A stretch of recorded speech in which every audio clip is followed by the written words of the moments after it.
Ang lahat ng opinyon, pagtingin, pananaw o kuro-kuro ng mga bisita at panauhin o mga anchors o host sa programang ito ay sarili at tanging opinyon at pananaw ng mga nabanggit at hindi opinyon o pananaw ng Aliw Broadcasting Corporation, mga producers o mga namamahala ng Aliw Broadcasting o anumang organisasyon na affiliated sa network at kailanman ay hindi iniendorso ng Aliw Broadcasting Corporation ang mga nabanggit na opinyon at pananaw sa programa. Narito na ang inyong hinihintay. Ang programang magpapakita ng di nakikita. Ang nakatago ay ilalabas niya. Yes, yes, yo! Topacio! Programang maraming ilalantad na mga sorpresa. Yes, yes, yo! Topacio! At ngayon, narito na po sila. Ang mga kwento niyang ating mapapakinggan. Si Mr. Yes, Yes, Yo, Attorney Ferdy Topacio. What? Yes, yo! Topacio! Yeah, mga kasama, magandang umaga po. Lunes na naman, umpisa na naman ang ating linggo. At ang ating petsa ay 4 ng Agosto. Ang ating araw ay Lunes at ating oras ay... Alas 11:04 ng umaga. Eto po si Atty. Mr. Sex Appeal, Ferdy Topacio. Bumabati sa inyo ng mabuhay po kayo at lahat ng ugat sa inyong katawan. Alam niyo naman, pagka sinabing Atty. Ferdy, Mr. Sex Appeal, Topacio ay pogi na. Macho pa nga. No question. Yeah.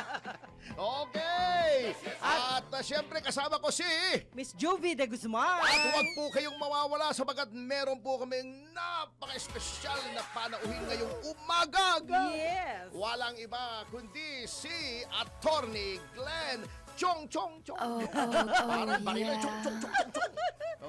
Maya-maya yan. Excited na tayo. Pero, teka muna. maya-maya yan, Attorney. Pero batiin muna natin ang Pilipinas. Yes. Why? Number 3 ang Pilipinas. Saan? Number 3 sa pinakakurap na bansa sa ASEAN. Ba't batiin? Negative number 3. Number 3. Ang lungkot naman yan. Hindi, batiin natin kasi hindi tayo number 1. Number 3 lang. Ang number 1 ay Myanmar. Diba? Ang number 2 ay Cambodia. At buti na lang ay number 3 lang tayo. Number 3. Sa ASEAN, sa ASEAN. Nakakaawa Sa Asia, hindi tayo masyadong mataas. Okay. Number 18 lang. Ito. Nasa top 20 pa rin. Matindi ito, ha. Kawawa tayo, ha. Okay, tingnan natin ang mga lumamang sa atin at ang mga nilamangan natin. Yeah. Ang number 20 ay Laos. Laos. Laos na nga eh. Laos. Dati dyan na ang ambassadorship ni yung aking boss, tunay na boss, si Ambassador Kabangon Chua. Tony Kabangon Chua. Yes, Ambassador to Laos yan eh. Si Ambassador. Number 19, ang tinalo natin ay Mongolia. Tinalo pa natin yung lagay na yun. Number 19. Talo natin. Number 18 tayo eh. Okay po. Diba? Sige na, Tony. Mongolia. Nandun si Mr. Shuli. Kaya siya laki Mongolia. siya sila kolak do Mongolia. Palay sila kai Mongolia. Barbecue. Andaya na tayo. Number top 20 mo kolap nation ha. Heri makandaya na. Ano mo yan? Ito. Gawin natin. Ito yung mga tumalo sa atin. Number 1. Kita ba naman ang mga tumalo sa atin, matitindi. Mga nangangamuhoti talaga. Number 1, Syria. Okay. Di ba, gera doon. Number 2, ay marami kasing mga hippie dito eh. Yemen. Number 3, North Korea. Biro mo, talo tayo ng North Korea. Siyempre naman. Anak ng teteng eh. Hermit Kingdom yan. Number 4, Myanmar. Di ba? Military junta po yan eh. Ito, number 5. Baka hindi pa alam ng mga ibang tao ano ito. Turkmenistan. Wala. Wow, Walang naman.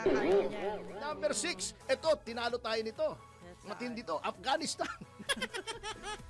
Wow. Number 7. Ito, hindi din alam ng maraming tao kung saan to.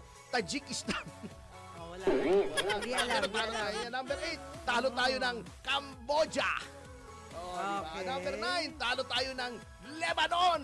Mga kamuting mga bansa itong tumalo sa atin. Ano? Okay. Number 10, Azerbaijan.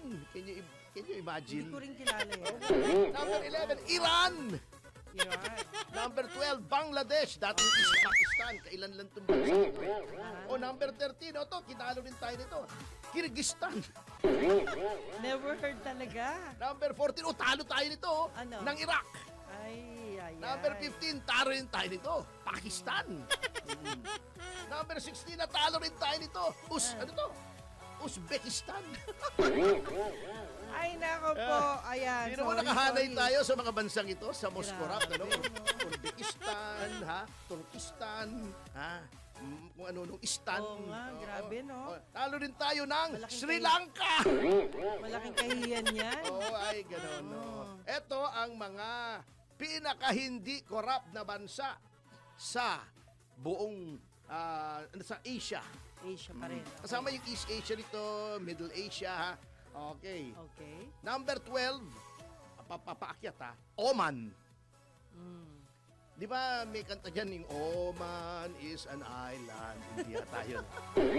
Kala ko, oh man, mama. Nagkaiba. O number Okay, 11, yes. na pinaka-ayos, pinaka-malinis. Pagdating sa governance, hindi malinis yung walang basura ha. 11, Saudi Arabia. Okay. Number 10, Qatar. Mayayaman kasi yan eh. 9, kahit na. Yung Oman di naman mayaman eh. Oh. Mayaman Oo. daw. Number 9, South Korea. Number 8, Brunei Darussalam. Number 7, Israel. Hindi, sinasabi mo mayaman sila, Opo. kaya good governance. Hindi. Good governance sila, kaya yumaman sila. Baliktad pala. Baliktad. Number 7, Israel. Noted. Okay. Number 6, Taiwan. Number 5, UAE. Wow. Number 4, Japan. Ito, hindi mayaman to. Number 3, Bhutan. Hindi ko alam yan. Bhutan, Bhutan. Number 2, Hong Kong. Wow. Number 1, siyempre, lagi naman, is Singapore. Swerte nila, no? Oo, ha. Ito, hindi basta ni-rank ito. Baka akala nyo opinion lang ni Apo. Richard Haydarian ito. Hindi po. Ito ay according to the latest Corruption Perception Index. Oh, yes. Ito ang mga nag-rank dito. Transparency International. Ayun. Press Freedom Index by Reporters Without Borders. Opo. Yan. Number 3 tayo, out of 11 nations. Oh, yeah. Yan. Number Okay. 18 tayo, out of 45. Mabigat, ano? At number 62 tayo, out of 181. Wow, top 100 pa rin tayo, ha? Iba talaga, Pilipinas. Mabigat.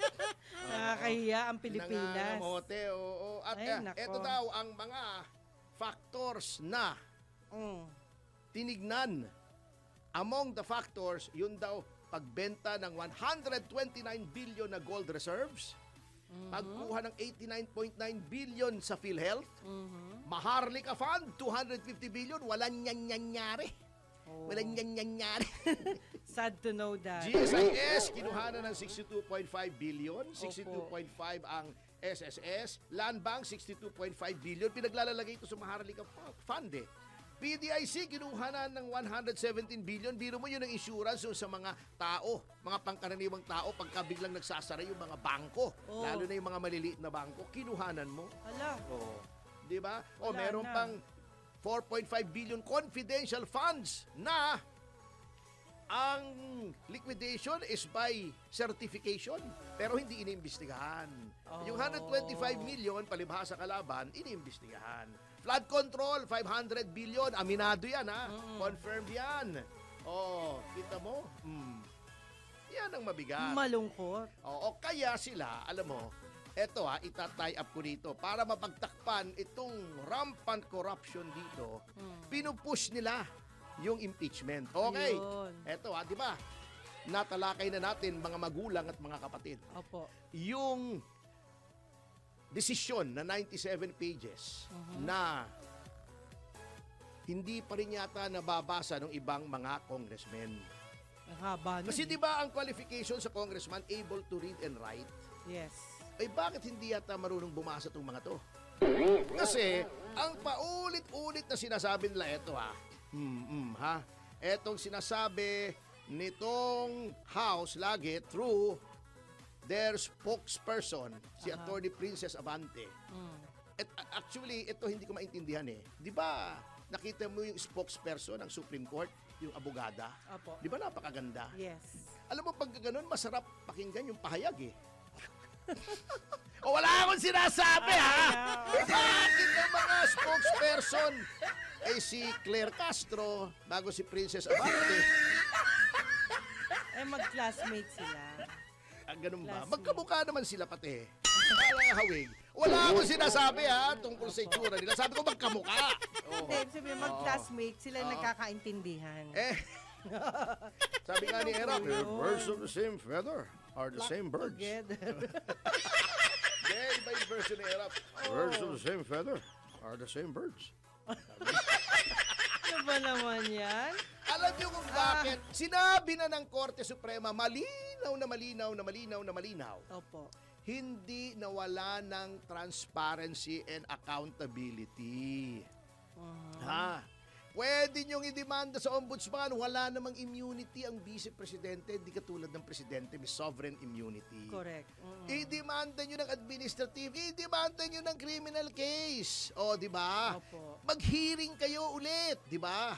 O, bakit gusto nila impeachment? Ba't ayaw nila ombudsman? Kasi walang ingay, walang media, tahimik, hindi nila masisiraan si Vice President ng trial by publicity katulad ng ginawa nila kay Chief Justice Corona. That is the only reason kung bakit pinipilit nila matuloy itong impeachment to the extent na nagpapakaeng-eng na yung mga ibang senador.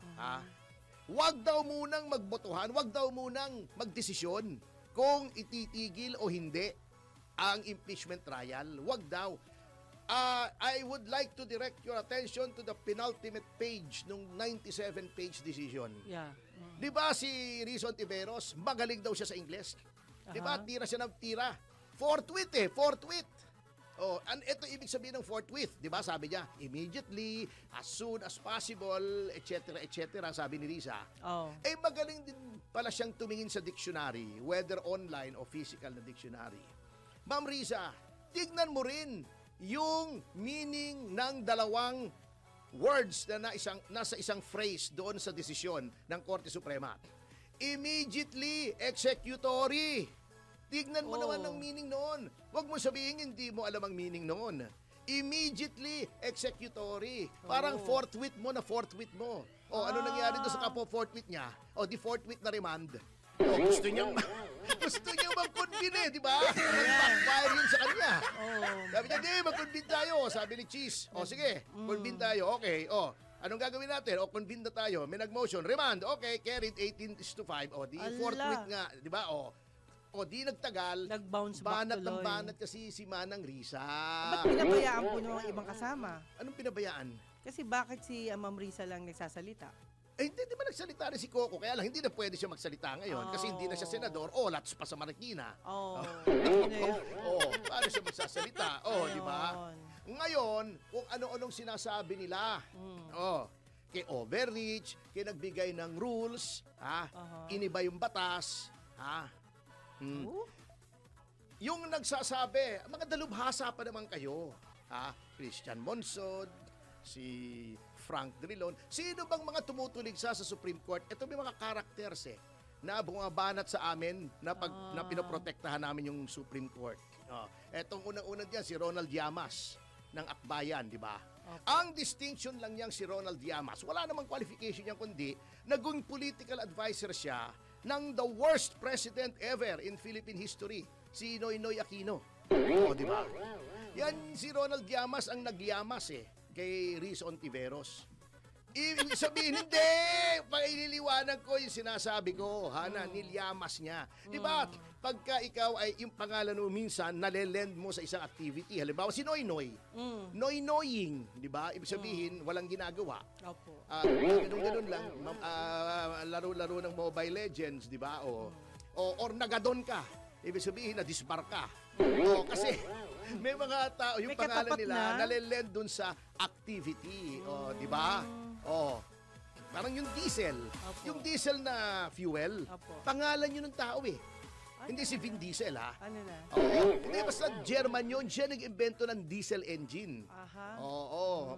Oh, di ba? May gano'n, no? So, si Rizzo Ontiveros, since ang advisor niya si Ronald Llamas, nalyamas siya. Nalya. Ni Ronald Llamas. Oo. Oh, yun ang, ano bang qualification? Political advisor siya. Puro political scandal si Noynoy. Hindi naman niya nagamot. Kaya nakulat si miserably. Si Marrojas, di ba? Yung sa 44, di ba? Yung Yolanda. Hindi niya nalunasan yung mga political scandal noong panahon ni Noynoy. Oh, bago qualified siya. Oh, sino pa? Si Larry Gadon, twice disbarred. Yung mga tumitira sa Korte Suprema. Yan, oo. Di ba? Si Laila de Lima. Talaga naman yan, si Laila de Lima hindi sumusunod sa Supreme Court yan. Di ba? Kaya nga, paulit-ulit nating sinasabi, hindi sumusunod sa batas yan. Yung contempt order ng, yung TRO ng Supreme Court, hindi niya sinunod. Oh, alam na niyang may batas, hindi lamang sa Biblia, kundi sa mismong penal code natin sa pakikiapid. Nakiapid pa siya. Di sumusunod sa batas yan. Oh. Di ba? Nakikipagkantahan siya sa mga sinasabing drug lords doon sa Bilibid. O, iyan ang mga tumitira. O, tumira sa Supreme Court. Mali daw, baka ko sabi, mali ako, sorry. Ngayon naman, tinatakot yung mga taga-Korte Suprema. Impeach daw, impeach. Oh, dapat to, nako-contempt na rin eh. Sumusobra na itong mga to. Ito namang IBP, gumawa ng statement, malasado. And what do you expect from a politicized IBP? Si Franklin Drilon, overreach ng overreach. Si Franklin Drilon, dyan nasira ang IBP, umpisa sa kanya. Sapagkat nung lumaban, ito fact check nyo, wala tong libel, wala tong marites. Nasa records yan lahat. Nung yung asawa ni Frank Drilon na pumanaw na si Violeta ay gustong magpangulo ng IBP, National President, ginamit ni Frank Drilon lahat ng mga facilities ng kanyang ahensya nung siya ay cabinet member para maipanalo yung kanyang asawa. Totoo yan, di chismis yan. Desisyon niya ng Korte Suprema. Kaya't sa sobrang kagarapalan ng ginawa ni Frank Drilon, pinawalang bisa ng Korte Suprema yung eleksyon ng kanyang asawa. Kasi hindi to dapat gano'n ang IBP, hindi na mamulitika, hindi na nangangampanya. Ngayon, politicized eh. Opo. Bakit ba pinag-aagawan yan ng isang faction ng mga abogado yung IBP? Kasi Anong may isang meron? boto yan sa mga gustong maging huwes. Oo, it becomes a tool for influence peddling. May utang na loob sa iyo yung mga magiging justice, etc. Di ba? Di ba yung si Cayosa at saka yung mga kasama niya noon, inireklamo ko sa Korte Suprema, nandun pending. pending pa rin. Pinaimbestigahan yung paggamit ng IBP building para sa isang press conference na political in nature, yung kay Bicoy. Di ba? Yun na. Bira. Yun ang reason kung bakit gusto nila impeachment, kasi alam nila nakatutok ang mga sasabihin nila roon, katulad ng mga kasinungalingang sinabi nila kay Rene Corona, ay tinataya nila na masisira si Sara Duterte. That is the only reason. May isa pang reason, siyempre. Opo. May isa pang reason. Ang laki Ano ng pa? ginastos nila para mapapirma yung mga tao eh. Ang laki, no? Dalawang reason. Ang laki ng bigay. Pero the primary reason is, yun nga, gusto nila makalagkad sa putikan si Sara Duterte. Gagamitin nilang bully pulpit yon, magbibigay ng mga ebidensya. Alam mo naman, may mga tao na pagka nakita nila, bagamat hindi totoo, akala nila totoo na. Case in point, yung kliyente ko, si Jimmy Paule, fertilizer fund scam. Kung mura-murahin ni Gordon doon sa hearing ng Senado no sa fertilizer fund scam, siya daw ang mastermind, etc. Daang-daang milyon daw ang kinita ng kliyente ko. Dinimanda sa Sandigan Bayan, sa tunay na korte, anong nangyari? Absuelto. Walang kasalanan. Si Renato Corona, di ba? Binigyan pa ng mga benefits, pensyon, yung kanyang byuda. Bakit? Kasi hindi naman napatunayan doon sa impeachment na may kasalanan siya criminally. Politika yan eh. Pupolitikahin lang nila yan. Kaya gusto nila impeachment. Yung mga rules on evidence, kahit chismis, kahit sinong paupuin nila roon, maririnig, aakalain ng iba, totoo, bago. Yung mga hawak nilang media, ipe-play up na yan. Bago ichuchuchuan na nila yan. Yun ang reason. Kasi kung 26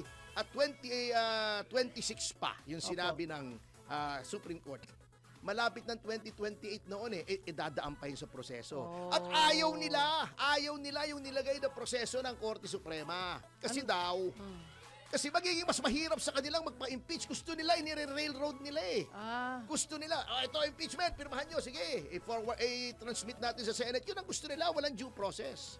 Bago may isang kengkoy pa sabi, ang due process daw para sa mga private citizen. Accountability ang para sa mga opisyal. Nak ng teteng. Lahat po ng tao, applicable yung due process clause. At para doon sa mga nagsasabing gumawa daw ng bagong batas, ang Korte Suprema dapat daw nag-interpret lang. Alam nyo, ang basis of judicial power in our Constitution is the landmark case sa Amerika na tinatawag ng Marbury versus Madison. Tinuturo po yan first year, first sem. It is ineluctably, ito, direct quotation to, it is ineluctably the power and the duty of the courts to say what the law is. Ang korte, may batas, anong interpretasyon ng batas na yan, ang korte ang gagawa. Pag in-interpret na nila yung batas, yun na ang batas. Because according to our civil code, decisions of the Supreme Court are part of the law of the land. Yun lang po, napakasimple. Nilaloko nyo pa ang taong bayan.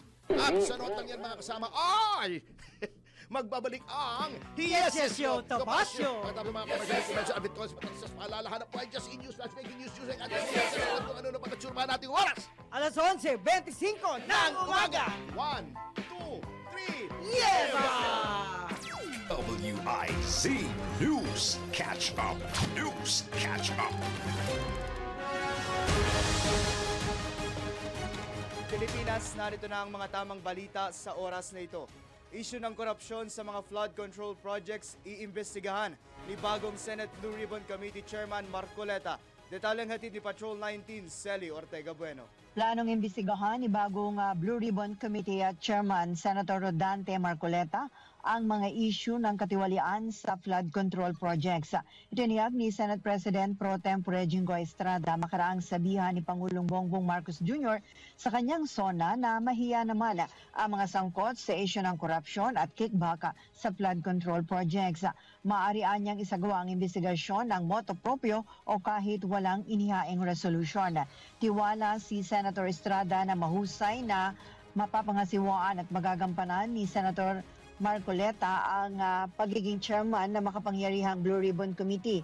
Just and fair o makatwiran at patas naman daw si Marcoleta. Tugon ito ni Senator Estrada sa tanong kung hindi ba magiging sakit ng ulo ng Administrasyong Marcos ngayong si Marcoleta nakaalyado ng mga Duterte ang chairman ng Blue Ribbon Committee. Ayon kay Estrada, walang ibang senador kasi na humingi sa Blue Ribbon Committee at iginit ito na walang naging kapalit ang pagbibigay na naturang committee kay Senator Marcoleta. Una rito iniutos ng Pangulo ang performance review at audit sa flood control projects dahil nadiskubre niya na may mga palpak at ghost flood control projects. Kaya sa halip na maresolba ay mas lumala pa ang problema sa baha sa bansa. Ito sa Patrol 19, Celi Ortega Bueno, para sa impilang metodong lakas sa DWIC. Nagbabalita ng tama, naglilingkod ng tama. DWIZ News Catch Up. News Catch Up. Samantala, pagtaas ng kaso ng leptospirosis sa Quezon City, ibinabala. Ulat ni Patrol 38, Jen Patrolya. Ibinabala ng Quezon City Local Government Unit ang pagtaas ng kaso ng leptospirosis sa lungsod. Kasunod ito na magkakasunod na bagyo at habagat na nagdulot ng pagbaha sa QC noong mga nakaraang linggo. Batay sa datos ng QC Epidemiology and Surveillance Division, umabot na sa 43 bagong kaso ng nasabing sakit ang naitala mula noong July 24 hanggang 30. Sa ngayon, umakyat na sa 178 ang kabuuang kaso ngayong taon na mas mataas ng 23% kumpara sa naitalang kaso noong nakaraong taon sa kaparehong panahon. Habang pumalo naman sa 23 ang nasawi ngayong taon na mas mataas kumpara sa 18 namatay noong nakaraang taon.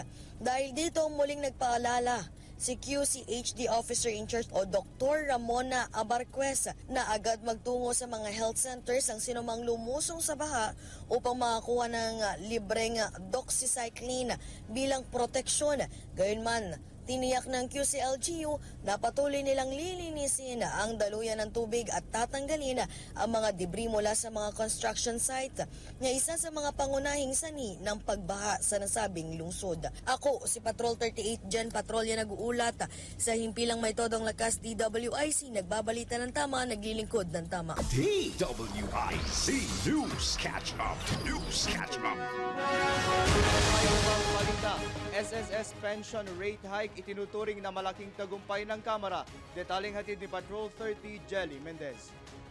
Pinuri ni House Speaker Martin Romualdez ang inisyatiba ng administrasyon ni Pangulong Ferdinand Marcos Jr.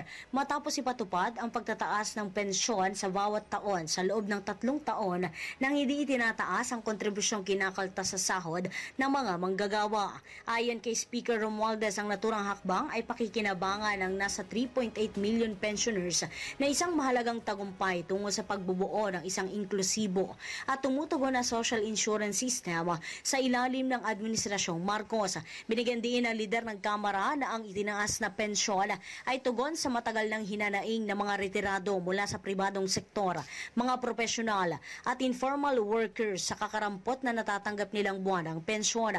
Sa ilalim ng Social Security Commission o SSC Resolution Number 340 Series of 2025, tatanggap ng 10% na taunang pagtaas sa kanilang buwan ng pensyon ang mga retirado at disability pensioners mula September 2025 hanggang 2027, habang makakakuha naman ng 5% na taunang pagtaas ang mga survivor pensioners sa kaparehong panahon.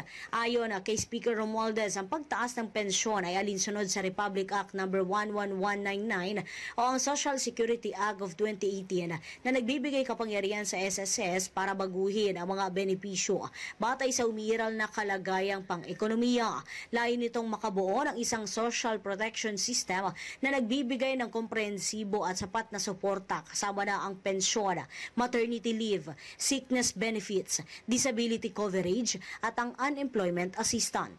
Ito si Patrol 30. Jelly Mendez nag-uulat para sa impilang may todong lakas sa DWIZ. Nagbabalita ng tama, naglilingkod ng tama. DWIC News Catch Up. News Catch Up. Para ang mga tamang balita sa mga oras na ito, mag-follow at subscribe sa lahat ng DWIZ News Digital Channels, Facebook, Instagram, YouTube, TikTok, X, DWIZ News App at DWIZ News Website. Ako po si John Reese Galata, nagbabalita ng tama, naglilingkod ng tama. Latest, pinakabago at tama. DWIC News Catch Up. News Catch Up. Yes, yes, yo! Topacio! Si Mr. Yes, Yes, Yo, Attorney Ferdy Topacio. Yes, yes, yo! Topacio!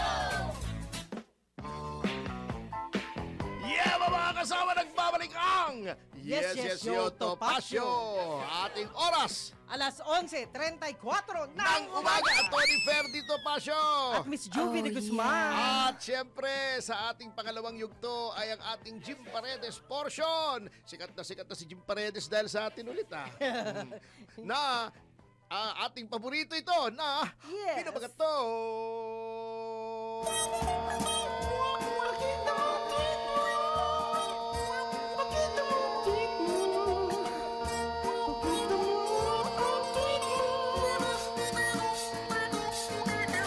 Pakita mo tweet mo, uy.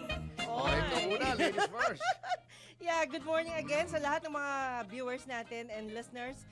Sana po, wag kayong bibitiw kasi meron tayong good news mamaya Oo po. naman, inannounce Yes. natin. Ito Opo. ay dating congressman, batikang abogado. Yes, At macho guapito pa. O, di ba? Artista ang dating. Artistahin, oo naman. Kasi nagbago na yung kanyang Okay, anyway, mga kaibigan, bating ko lang lahat ng mga MLQU alumni. Salamat po sa panonood.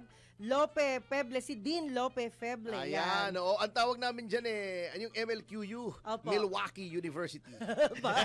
MLQU Milwaukee. Oo, Ganon. diba? Milwaukee University. Ayan. Dayan Sumakot and family, of course, sa lahat, lalo na kay Rosario Medical Center ng Guagua, Pampanga, Josephine Salvador and family, mabuhay po kayong dyan, lahat dyan. At lahat ng mga, yung attorney sa... Yun na nga. Hindi, pinasalamatan ko lang yung mga nagkabit ng billboard natin sa Guagua, Pampanga. Meron na ba? Bonus lang yun sa atin kasi Ay, oo, salamat po. regular viewers and listener natin ang Guagua, Pampanga. Mabuhay po kayo dyan sa Rosario Medical Center. Basta may space kayo, gusto nyo palagyan ng billboard sa amin, makakatanggap kayo ng katakot-takot na pasalamat. Ayun.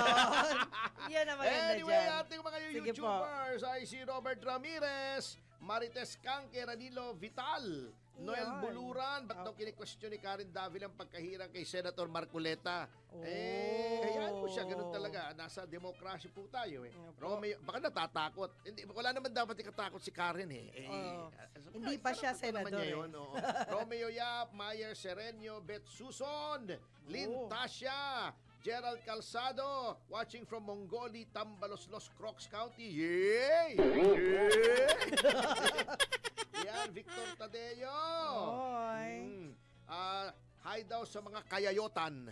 Hindi, Hi. kasi ang tawag ng iba sa atin, di ba yes, yot, no, Pasyo? YYYO. Oh, yeah. Mga yayota na. Yayota na. Parang hindi maganda. Parang masagwa. Carlos Cruz from Ayan. Singapore. Okay. Yan, pa-shout out daw kay Karen. Ikaw Josephine Angeles. From Yan. Japan naman siya. Marlene Vicente from Taiwan. Rico Camposanto, keep on punching daw sa atin. Hi. Oo. Jel Troy, watching from South Korea. Marilyn Suzuki, nakahabol daw siya. Watching from Japan, Gilbert Ricaforte. Gozaimasu. Nandito Miko Argelies. Sina Konnichiwa. Llamas at Kristen. Oh, Pinipili yeah. yung Supreme Court. Hayaan mo sa sila. Tingnan natin alam mo, may second batch pa tayo. Baka akala nila. Opo. Ang mga contempt na yan. Oo.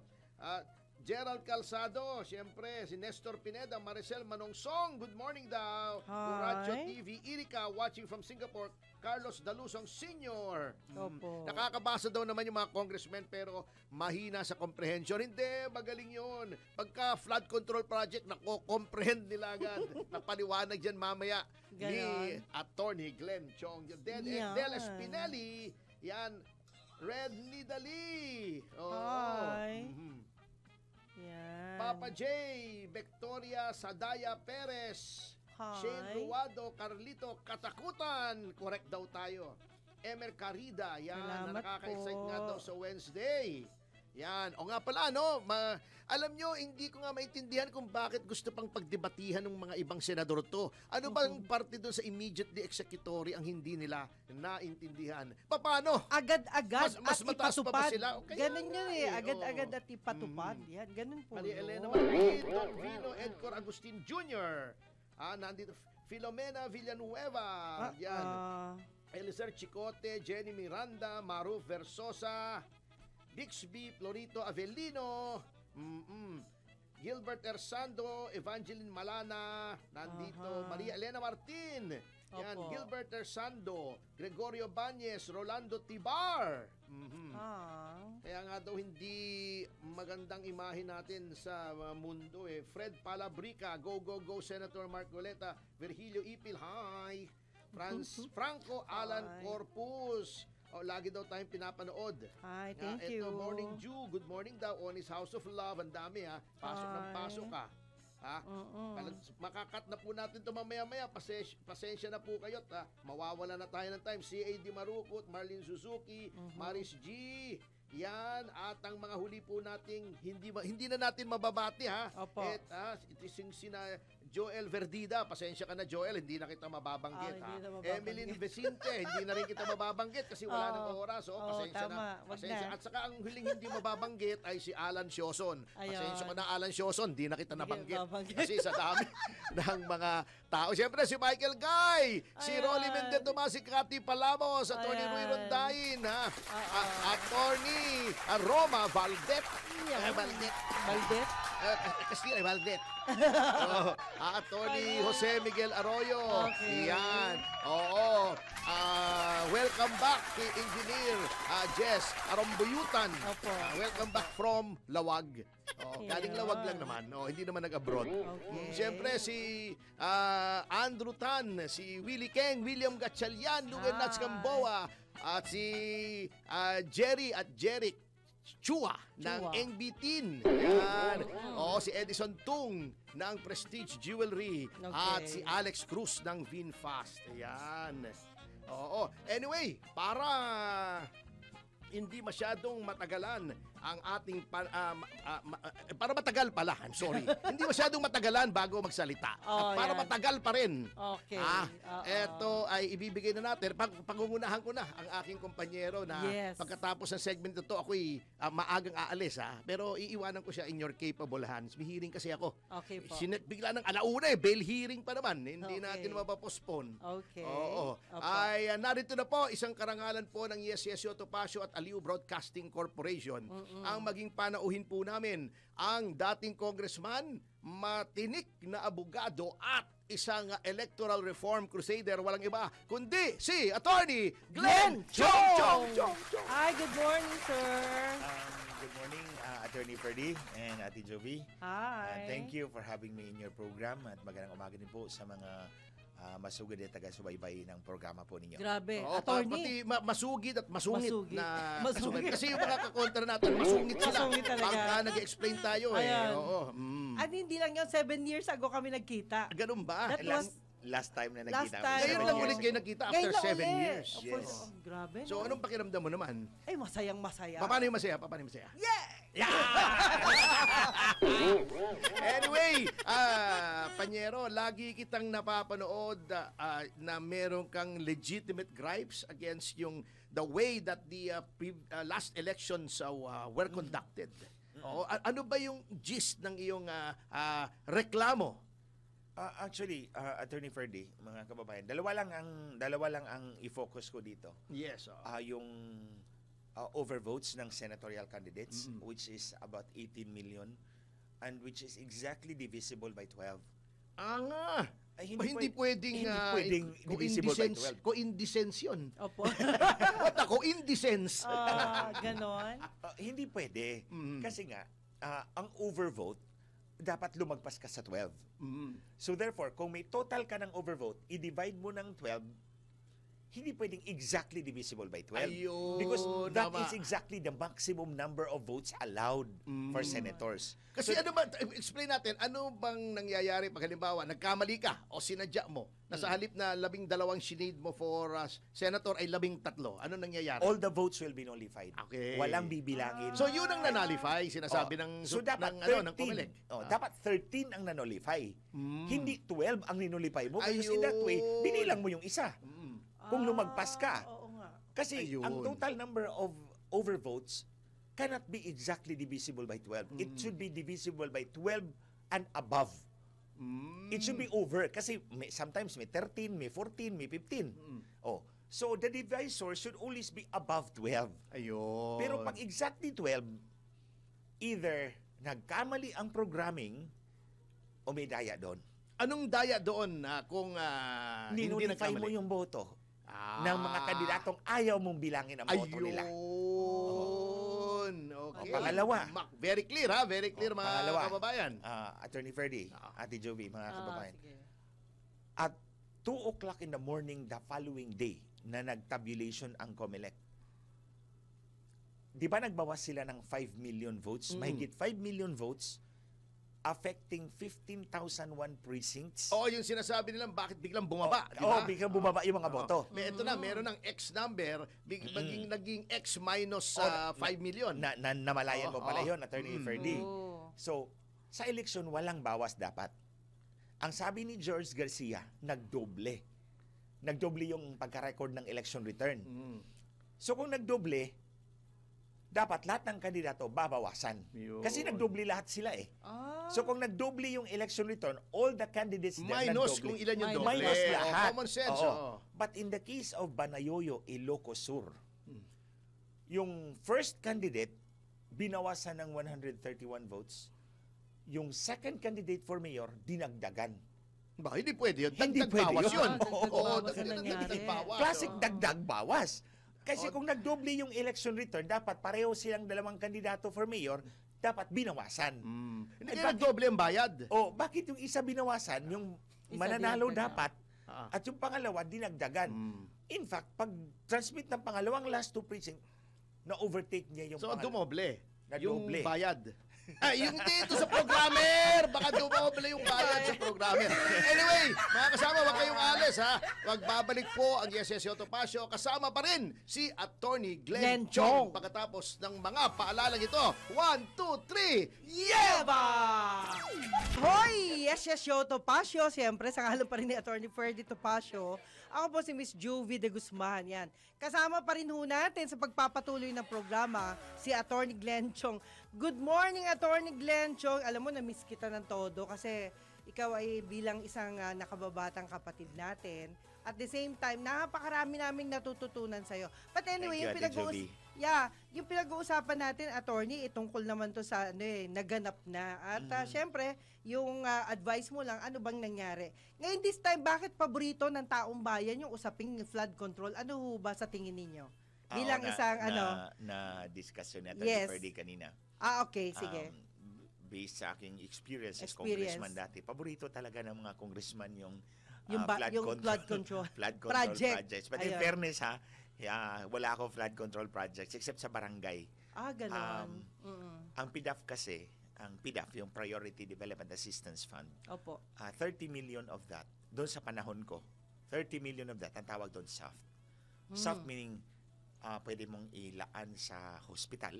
Like in my case, naglalagay ako ng 6 million, taon-taon, sa 6 na ospital dito sa Metro Manila. Pinupondohan mo na. Pinupundahan ko tagi 1 million. Okay. National Kidney and Transplant Institute, Philippine Heart Center. Opo. Para yan sa mga indigents na mga constituents ko sa biliran.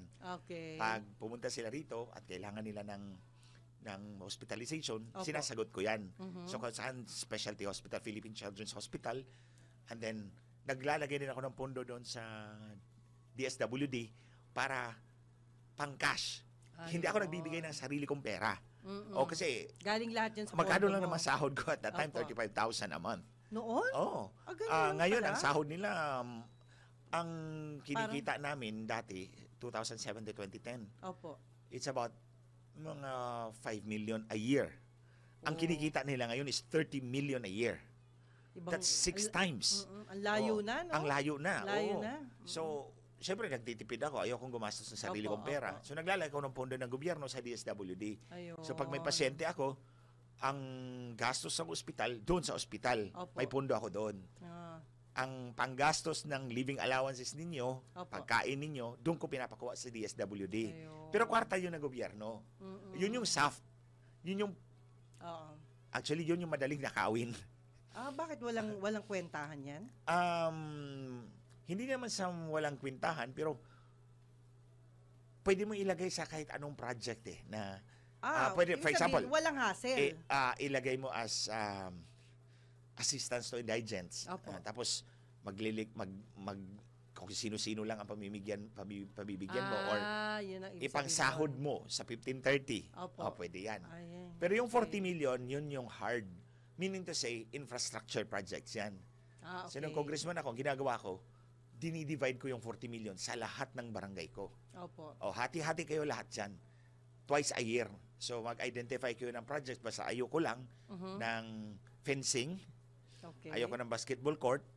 Ayoko ng waiting shed. Ang gusto ko, okay, pwede yung flood control. Opo. Pero sila kasi ang nagpapatakbo doon. So, interesado silang matapos yung flood control. Ayun. Except kung national projects, malalaki, billion-billion, malaki ang kinikita dyan ng congressman. Oh. So, kaya paborito nila yan. Unang-una, ang flood control na wash out, sa susunod na taon, pwede ka nang maglagay uli. So, kaya pala hindi recurring. magawa. Palaging nasisira. So, Laging recurring, sira. every time, naglalagay ka ng pondo. Ayun. Kasi kung ang flood control projects mo gumagana, Opo. hindi ka na pwedeng maglagay next year. Okay. So they kailangan would rather masira prefer, talaga. kailangan masira. O sirain. And the other way, Aha. the other one is yung dredging. Opo. Sa flood control yan. For example, nakaprogram 1 million cubic meters ang i-dredge mo na silt. No, yung silt sa ilalim ng river. Opo. Or i-dredge mo yung 1 million cubic meters na silt. Pero hindi naman dredge yung 1 million lahat eh. Hindi ginagamit lahat. Buti kung may 10,000 tonelada ng silt ang kinuha. Opo. Pero binadgetan mo ng 1 million cubic meters. Grabe pala. So yan, madaling nakawin yung pera na yun. Kaya paborito nila yung flood control projects. At pagdating ng ulan, babaha at babaha talaga. Okay. Attorney, nakakalungkot, 'di ba kanina narinig natin si Attorney Topacio tungkol dun sa kanyang sa kanyang sinabi na tayo'y pangatlo daw na, pangatlo sa unahan yata, yung pagiging most corrupt country or Asian country. Ang sakit nun kasi isipin mo pwede naman tayo maging mabuting tao, 'di ba? Kung tutuusin. Sa paraan na gusto rin natin. Depende ba 'yan sa leader o kagustuhan ng mga tao 'yan? Ano sa tingin mo po? I think it's a function of leadership. Kasi pag nakita nila na yung leader ay kurakot, everybody sila. will do it down the line. Kasi ang nasa isip ng tao, yung mga kawani lang, yung simpleng kawani lang sa mga government offices. Bakit kayo lang ba may kaldero? Ayun. Kayo lang ba ang kumakain? Kami rin kumakain din kami, may kaldero din kami. Oo nga. Kung magnanakaw kayo, di magnanakaw na rin kami. So parang natututunan din pala sa leader nakikita yan sa leader. Pag the leader is, alam nilang malinis yung leader, alam nilang hindi kurakot yung leader, then everybody will toe down the line. Ayun. Kasi alam nila hindi ito ginagawa ng leader natin. Opo. It gives them motivation. It gives them a sense of hope. Oo. Attorney, kaya ako nabanggit to kasi meron akong ibang napanood mula sa ibang bansa kung gaano na-develop sila from rags to riches, no? Ang nangyari po pala, yung matinding disiplina, yung kamay na bakal, nung pinairal nila yung kamay na bakal, talagang lahat takot magnakaw. Kahit nga itapon mo yung pera, hindi pinupulot. Anong ibig sabihin ng ganong pananaw? Sa tingin mo po, kasi unang-una, sanay tayo sa maluwag na pamamahala. Yes. Actually, because of that, kaya marami magnanakaw. Pero kung gawin sa kamay na bakal, sa tingin mo, aside magsasucceed from tayo? that, Ate Jovino, Oo. the environment also plays a role. Yung Ayun. environment, like for example, Opo. gambling is freely pinapatupad everywhere. Yeah. Maraming casino. The Philippines has the most number of casinos in Southeast Asia. At more than 300 or 200 plus. Ganun karami? 200 plus. Okay. 200 plus yung casinos natin. Opo. In the whole of Southeast Asia, tayo yung pinakamaraming casino. Aha. So, there's a lot of temptation for people to wager their money, di ba? Opo. Especially ngayon, yung online gambling. Dami nga, no? Let me just take this opportunity. Sige po. In 2012, nag-aral ako about online gambling, online gaming, yung online casino. Opo. So, isang taon ko yung pinag-aralan at alam to ni Lisa Marcos kasi shinare ko to sa kanya. I wanted to put up my own online casino. Pero hindi dito sa Pilipinas because at that time it was not legal. Okay. I was planning to put it up in Malta or the Isle of Man. Kasi doon sa Britain. Pero mahal. Wala akong kapital. Pero malaki yung market. Talagang At open maniwala door. kayo mga kababayan. Lahat ng mga nakikinig ngayon nanonood, huwag kayong maniwala dyan sa online casino. Hindi mababago ang buhay ninyo. These are rigged games. Daya yan. Ito ha. I-share ko to sa inyo. So one time, I was studying yung casino. Tinitingnan ko talaga kung totoo. Opo. O kung totoo ba talaga na Random. Marami Tinry na mo, tayo. tinry mo. Sige. Nag-load ako ng $100. Talo. Hanggang umabot na ng $600. Malaking pera na Puro rin talo. yun. Puro talo. So sabi ko, sige, Ah. titigilan kita. Babalikan kita 6 months later. Binalikan ko nga 6 months later. Exactly the same game. Naglagay ako ng $100. Nanalo ako ng $5,300. Oh, laki. Tapos nilaro ko yun ng nilaro. Naubos. Naubos siya, pero nanalo ako every time. 4 times akong nanalo. Palagi ang balance is $5,300. Bumaba na yung pera ko, 4,000 na lang. Okay. Nanalo ako, 5,300 uli. Then Okay. again, 3,000, nanalo uli, 5,300 uli. Then, hanggang $600 na nanalo uli, 5,300 uli. Sabi ko, Adilid, daya to. So, may meaning- may cap yung panalo mo, hanggang diyan ka lang. Aha. Hanggang maubos yung pera mo. Aha. So, nung naubos yung $600 ko, tumigil ako 6 months, binalikan ko ulit, nanalo akong $3,200. Sabi ko, Opo. babawiin ko na to, panalo na ako ng $1,700. Ayun, Oo. that's my proof na hindi totoo na mananalo ka sa online gaming. And I'm sharing this para hindi po kayo malulung dyan. Hindi sa malulong. Oo. Wala tayong Maganda pag-asa yan. dyan. That's what I say. That's what I'm saying, that the environment also plays a role in cultivating a culture of corruption. Aside from the fact, of course, that if ang leader is Depende. perceived na magnanakaw, Opo. everybody down the line will Will steal. do that. Oo. Naku, nakakalungkot. Aminin man natin, attorney, o hindi. Talagang nakakalungkot pag ganyan na nangyayari. Pero sa tingin mo ba, may pag-asa pa ba tayong yumaman? Kasi ang wish ko na lang, matikman ko naman yung paraiso sa Pilipinas. Parang ayoko ng gera. Ito lang, Ayoko ng gera. Ate Joby. Okay. Meron lang tayo 1 minute. If Okay. we get to choose the right leader, Aha. if we get to choose the right leader, that's probably the time. I'm not losing hope Aya. that we will still get to choose the right leader. Pero, balik ulit tayo sa election system natin. Kung si George Garcia lang naman ang magpapatakbo ng eleksyon natin, o yung automated election, dadayain na naman tayo. Hindi Kaya, anyway, we have 20 seconds. Ito, mga kababayan, supportahan po natin yung hybrid election system. Hybrid election. Ito po yung sinusulong natin ngayon na manual yung voting, manual yung counting, pero Ayan. automated yung transmission para wala pong makapandaya. Wow. With that, attorney, nako, happy ako na nakausap kitang muli at marami kami matututunan sa'yo. Kasi yung nangyari na is nangyari na, okay? But pinapanalangin natin na sana magtuloy-tuloy tayong mag-usap dahil marami nagre-request na makausap ka nilang muli. Ayan, Okay, on thank you, Ate air. Juby. Thank you, Okay. Attorney Ferdy. Okay, so mga kaibigan, tayo po'y magpapasalamat at syempre, antabayan na natin ang susunod na programa, ang Balitang Bayan, kasama si Boss Drew Nasino. Oh, yeah. At ako naman si Juvie de Guzman, sa ngalan pa rin ni Attorney Ferdy Topacio. I wish you all by tomorrow na magkita-kita muli tayo sa panibagong yugto ng Yes Yes Show Topacio. And I love you all, guys. Bye for now!